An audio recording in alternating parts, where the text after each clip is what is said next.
বাচ্চারা মিষ্টি খাবে বলে বায়না ধরেছে। এখন আর কি করা, হাতের কাছেই বেসন পেয়ে গেলাম, রোজার থাকা অবশিষ্ট কিছু বেসন। ভাবলাম বেসন দিয়েই মতিচুরের লাড্ডু তৈরি করে দেব বাচ্চাদের, আর সেই রেসিপিটি আপনাদের সাথে আজ শেয়ার করব।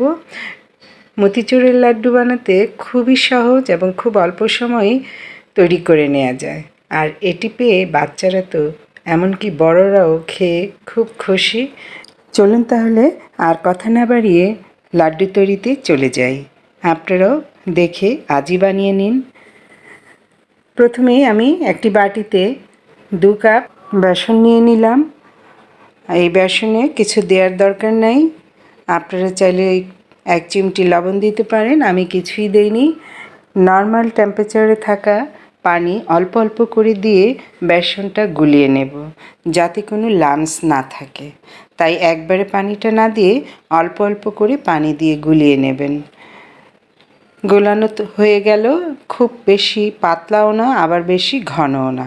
এই ফাঁকে আমি বেসনটা রেস্টে রেখে চলে এলাম একটি ফ্রাই প্যান বসিয়ে অল্প রান্নার তেল দিয়ে নিলাম। গরম হয়ে এলে এবার বেসনটা একটা চামচ দিয়ে যে কোনো সাইজে আপনি দিতে পারেন। আমি এভাবে পাতলা পাতলা করে লম্বা গোল যেমনই হয় এভাবে দিয়ে নিচ্ছি। আর এ পর্যায়ে চুলার ফ্লেমটি মিডিয়ামে রাখা আছে। এভাবে কড়াই জুড়ে দিয়ে দিলাম। এভাবে 2 পিঠ হালকা ভেজে নিয়ে উঠিয়ে ফেলছি। এইভাবে আমি সব বেসনই এভাবে ভেজে নেব। খুব কড়া ভাজতে যাবেন না, কড়া ভাজলে এগুলো শক্ত শক্ত থেকে যাবে। দেখুন আমারটা কত সফট আর কত পাতলা হয়েছে। এবার প্যানে পানি দিয়ে দিলাম আন্দাজ মতো একটা শিরা তৈরি করার জন্যে। দিয়ে দিলাম ফুড কালার, জর্দার রং আর স্বাদ মতো চিনি দিয়ে দিচ্ছি। যে যেমন মিষ্টি খেতে পছন্দ করেন ঠিক সেই অনুযায়ী চিনিটা দিয়ে নেবেন। এরপর দিয়ে দিলাম লেবুর রস আর 2টি এলাচ। পরে এলাচগুলো উঠিয়ে ফেলবো। এখন 2টি এলাচি দিয়ে দিলাম, এর ফ্লেভারটা দারুণ লাগবে খেতে। এইভাবে এই যে আমি ব্লেন্ড করে নিয়েছি। ব্লেন্ডটা খুব মিহি হবে না, হালকা একটু দানা দানা থাকবে।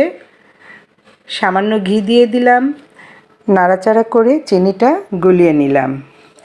চিনিটা গুলানো হয়ে এলে এবার ব্লেন্ড করা বেসনের পিঠার গুঁড়া দিয়ে দেব। অনেকটাই শিরা হয়ে এসেছে, এবার এইগুলো দিয়ে দিলাম।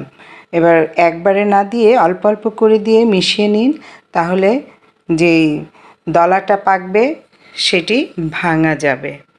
আর একসঙ্গে দিলে একবারে ভালো হবে না, লাড্ডুর মিশ্রণটা মসৃণ হবে না। এইভাবে দুবারে আমি দিয়ে এবার শিরাটা মিশিয়ে নিচ্ছি। ঘন হওয়া পর্যন্ত অপেক্ষা করব।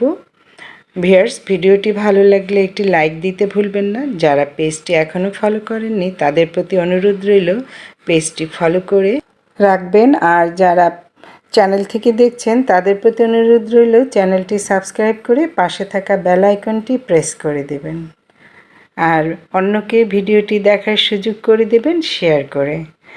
ভিউয়ার্স, এইবার দেখলেন তো পানি শুকিয়ে আমার এটি প্যান থেকে উঠে এসেছে। তারপর নামিয়ে ঠান্ডা করেছি। ঠান্ডা করার পর এইভাবে হাতে ঘি মেখে গোল গোল করে লাড্ডুর মতো বানিয়ে নিচ্ছি। এই তৈরি হয়ে গেল আমার লাড্ডু বেসনের। একটিকে ডেকোরেশন করলাম, আপনি আপনার পছন্দ অনুযায়ী ডেকোরেশন করে নেবেন। ভিউয়ার্স, আজ এই পর্যন্তই। ভালো থাকুন। আল্লাহ হাফেজ।